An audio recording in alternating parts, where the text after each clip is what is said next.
Asalamu alaikum. Nawasalimia kwa jina la Jamhuri ya Muungano wa Tanzania. Simba. Ndugu zetu waandishi wa habari, awali ya yote mimi niwashukuru mno kwa kuwa pamoja na sisi na kuamua kuungana na sisi kusikia ni nini ambacho tunahitaji kukizungumza.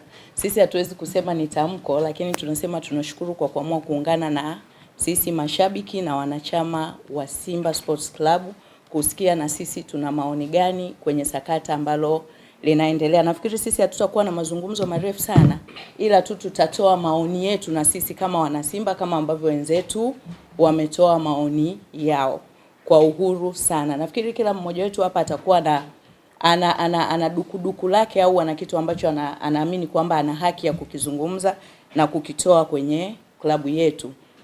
Tunafanya hivi sio kwa maana ya kufanya misuguano, kupingana, kubishana, isipokuwa kujenga hoja kwa maslahi mapana ya klabu yetu, kwa maslahi mapana ya Simba yetu. Tunahitaji mwisho wa siku tuwe kitu kimoja, tuzungumze lugha moja. Na ili sisi wana Simba, wanachama na mashabiki tuwe kitu kimoja, ni lazima viongozi wetu waelewe sisi tunataka nini na waweze kutuunganisha sisi, kutufanya kuwa kitu kimoja, badala ya kutugawa na kuwa na kelele za huku na kule. Mmekuwa mashuhuda, sitaki kusema sana kwamba labda tunataka kujibu walichosema wenzetu, la. Lakini na sisi tunataka kutoa maoni kama ambavyo na wao wametoa maoni yao, hasa kwenye upande wa ishu ya mwenyekiti na upande wa ishu ya mwekezaji.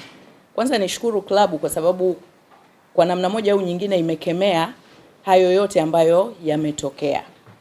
Kwa kama klabu imekemea hayo ambayo yametokea, hii inaonekana wazi kwamba kuna kitu ambacho uongozi wetu unapaswa kufanya ili sisi tuwe wamoja badala ya sisi kuyumbishwa. Ni nini ambacho uongozi wetu unatakiwa kufanya? Uongozi wetu unatakiwa kutuambia ukweli wa kila kitu ambacho kinaendelea ni upi, ili sisi kusiwe na kelele huku na kule. Kwa sababu wenzetu wamezungumza, lakini mwenyekiti alitoka nafikiri akafanya interview, akazungumza. Hoja zilizoongelewa na wenzetu mwenyekiti, some of them alizijibu. Lakini sasa tunataka tufike mahali tuwe na official information kwamba haya yanayozungumzwa ukweli ni upi. Tukiachilia mwenyekiti, tuna uongozi mpana sana ndani ya klabu ya Simba. Tunaye CEO ambaye nafikiri pia vitu kama hivi vidogo vidogo yeye alikuwa na uwezo mkubwa sana pia wa kutusaidia kujibu na kuclarify kwamba kipi ni kipi. Mfano, sisi tuliokaa hapa leo tukirelay kwenye hoja za jana za mwekezaji hafai, lakini nyinyi ni mashahidi kwamba na wenzetu waliosema hayo jana, vipindi vya nyuma wote tulikuwa wamoja tukisema uongozi wa klabu hautufai, pamoja na hao waliozungumza jana. Je, ukweli ule wa yale wenzetu ambao walikuwa wanayaongelea jana wameupata wapi?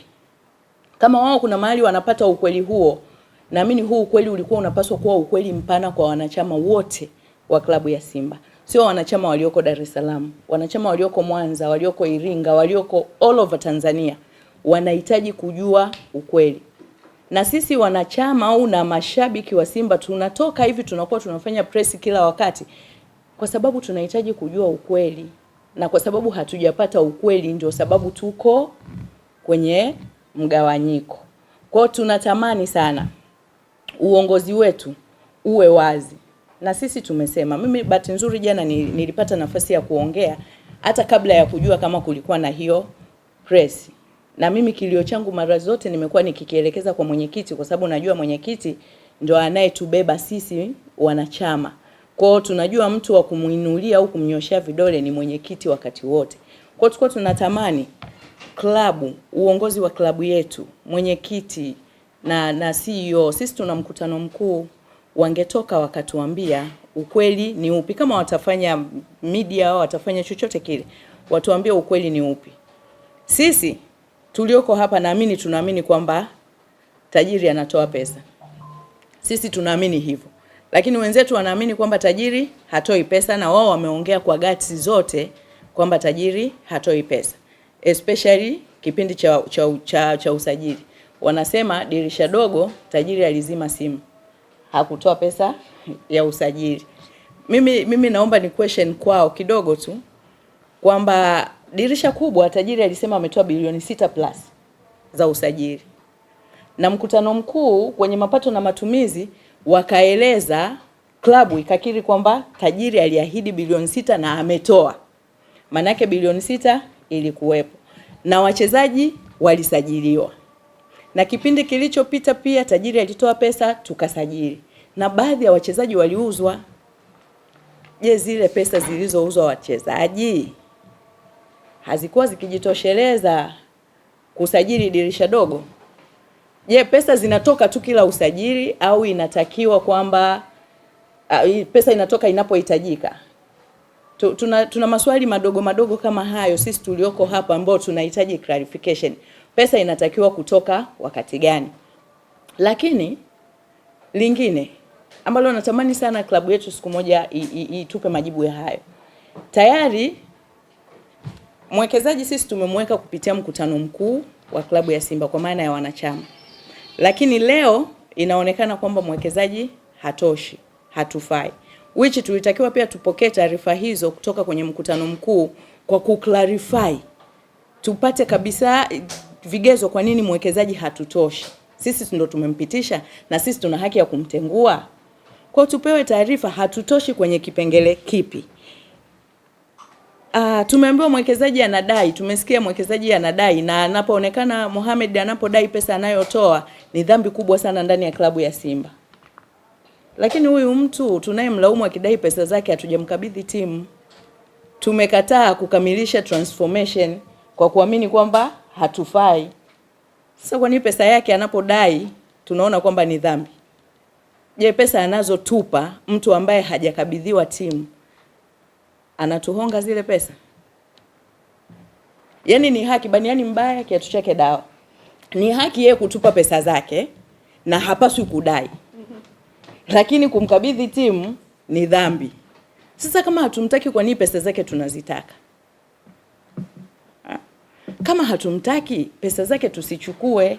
Kama tunaona hatufai, turudisheni kile ambacho anatudai, ambacho yeye ni haki yake.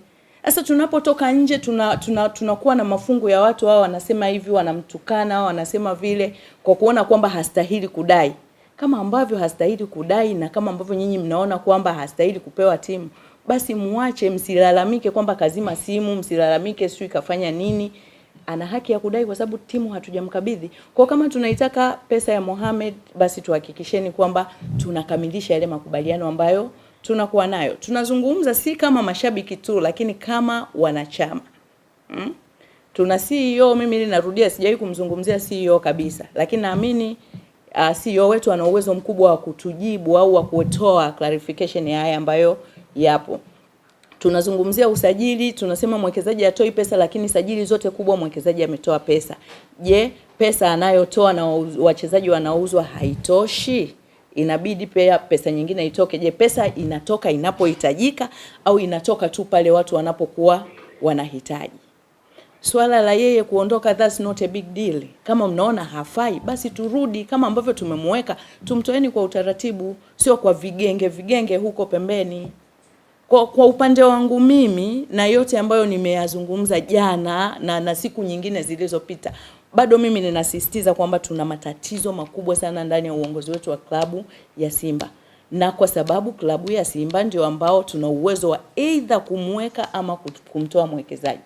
Kwa kama tumeamua hivyo, tuache propaganda za watu wanaotoka huko kusema, yani kumwaminisha mtu kwamba mtu fulani akitoka yeye ana uwezo wa kuiongoza klabu. That's not true. Hiki ninakisema mara zote, Mohamed hajatoka hapa na Simba. Simba hii watu wanaoingangania leo katoka nayo mbali, kaitengeneza kuwa hivi ilivyo. Kwa kama tunaona hatufai, basi tuweni fair. Mnyonge tumnyongeni, lakini haki yake tumpe. Tuna vitu vingi ambavyo nafikiri na wenzangu nao wana vya kwao ambavyo watavizungumza. Ninadhani wana Simba wenzangu tufike mahali tuamini ya kwamba sisi ni wamoja. Tunachokipigania, tunapigania umoja wetu, tunapigania maslahi mapana ya klabu yetu, tunapigania nguvu kubwa ya Simba. Tuwe wamoja, tusiwe mafungu. tukae tuzungumze kitu kinachoeleweka. Kitu kinachoeleweka kitatoka ndani ya klabu ya Simba na ndani ya mkutano mkuu wa Simba. Hatutaki kuwa na mikutano ambayo haina hoja za mantiki, zenye mantiki kuhusiana na changamoto ambazo tunaziface. Kwa hiki ambacho tunakizungumza, kwa heshima kubwa sana, tuombe uongozi wetu waangalie wanataka sisi tuwe watu wa namna gani na wanataka timu yetu iwe ya namna gani. Warudi wao kuwa wamoja. Tunaomba watupe kile ambacho sisi tunakihitaji. Tumechoka hizi kelele. Tumechoka kukosa mataji, tunakosa vikombe, tunafungwa, tunafanya nini, lakini bado viongozi wanakuwa ni watu wa kutuyumbisha. Na sisi haya tunaelekeza kwenye uongozi wa klabu ya Simba, sio upande wa 49, kwa sababu vyovyote mtakavyo tafsiri nyinyi, lakini sisi ni wana Simba. Sisi ni wanachama wa klabu ya Simba. Sisi sio wanachama wa 49, sisi ni wanachama wa 51. Kwa haya tumekaa hapa sisi kama wanachama na mashabiki wa 51, not 49. Kwa clarification nyingine au tafsiri nyingine mtakazo kuwa nazo, hizo ni za kwenu. Lakini sisi tuko hapa kwenye kuhoji kwenye klabu yetu kwa sababu tunaamini tuna haki ya kufanya hivyo. Kwa tunaomba, ya kwangu mimi ni hayo, na tunaomba tupate majibu hayo kwa uwazi kabisa. Tuache kuumauma maneno na kupigana vijembe huko nje. Tumekaa hapa kwa makusudi mapana. Tunahitaji kujua muafaka wa timu yetu ni upi. Hicho ndio ambacho sisi tunakihitaji. Hatuko hapa kugombana na mtu, hatuko hapa tujibizane au tusutane au tufanye nini, no. Tuko hapa kuzungumza fakti na logic according to yale ambayo yanaendelea. Mimi naomba nimkaribishe Agi. Nafikiri na yeye ana kitu cha kusema kama mwana Simba. Na wenzetu wengine nao nafikiri watazungumza kwa nafasi zao kama wana Simba. Asanteni. Yaani hapo uliposema according, naona Kiingereza changu kimeshtuka. Mimi si njaa.